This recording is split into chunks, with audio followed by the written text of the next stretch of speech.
Confessions of an Economic Hitman. Hi, I'm Pastor Steve Waldron, New Life Pentecostal Church, Albany, Georgia. This stayed on the New York Times bestseller list for several months. He's actually just come out with kind of a sequel to this. And I tell you, reading this book, it is eye-opening on how the establishment works. Now, we know as Christians, we wrestle not against flesh and blood, principalities, powers, rulers of darkness, spiritual wickedness in high places. This is one of those books that I'm like, well, it's history. I love history and, current events, seeing how things work, but I'm not going to get myself entangled in any of this. But it is fascinating who John Perkins is. He's an economist with like the World Bank and USAID and different governmental organizations, the International Monetary Fund, and his job was to go into various countries and to have economic forecasts presented to the leaders of those countries, showing what industrialization and mechanization would do for their country, how infrastructure improvements, dam building, electrical improvements, road building, all of these type things, how it would improve the economy and the people of a particular country. Now, not everybody wants help from the IMF. Now, here's how it worked, is he would go in, give the economic forecast. Sometimes the rulers would say, great.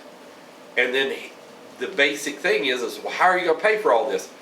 Here comes the International Monetary Fund or the World Bank saying, we will loan you X amount, billions of dollars at X amount of interest.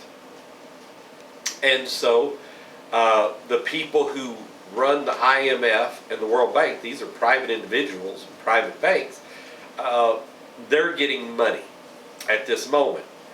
And then that money, you have a conglomerate of about 11 different U.S. manufacturers like Cargill and Halliburton and different ones. Those 11 companies would then move into that country, use the money that was loaned to that country. Usually the leaders and the bureaucrats get a cut off of that money, and then begin to pay these 11 companies to build the infrastructure of a country. Now, here's where it gets tricky and murky. Now, this guy's legit. This is not conspiracy theory. This is not fiction. I mean, he's got photos of his articles, major publications back here somewhere. I don't know where they're at, but they're, he's got Xerox photographs of all this. I can't find them right offhand. But, this is just legit stuff. And nobody questions the legitimacy of Mr. Perkins, to my knowledge. Nobody says, oh, you really weren't this. He was.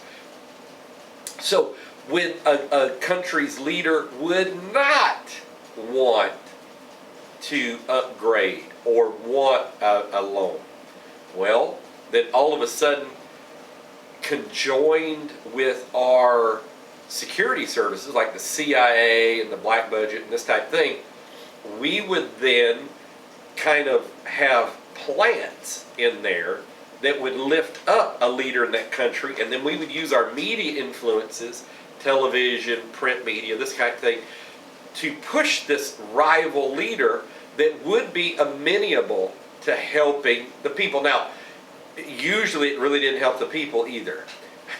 That was all just part of the scam. So his job was just to give the rosy economic forecast saying, here's going to help your gross domestic product, here's how it's going to help the GDP, all of this kind of stuff. And then he shows, I think it's him, that shows how bad the GDP is. And this is the American empire, this is globalization.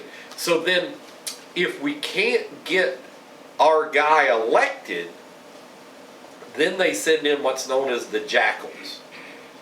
And the jackals begin to discredit that leader. We're going to get our guy in there somehow, or our lady, whoever, to get the loans for the bankers and then the money for these 11 major companies and the work and helping the military industrial complex that Eisenhower talked about and all this, where it's going to happen. So then the jackals come in. And then sometimes, unfortunately, even those leaders mysteriously die. Now, maybe it's all happenstance. Maybe it's all coincidence. But anyhow, that's how it works.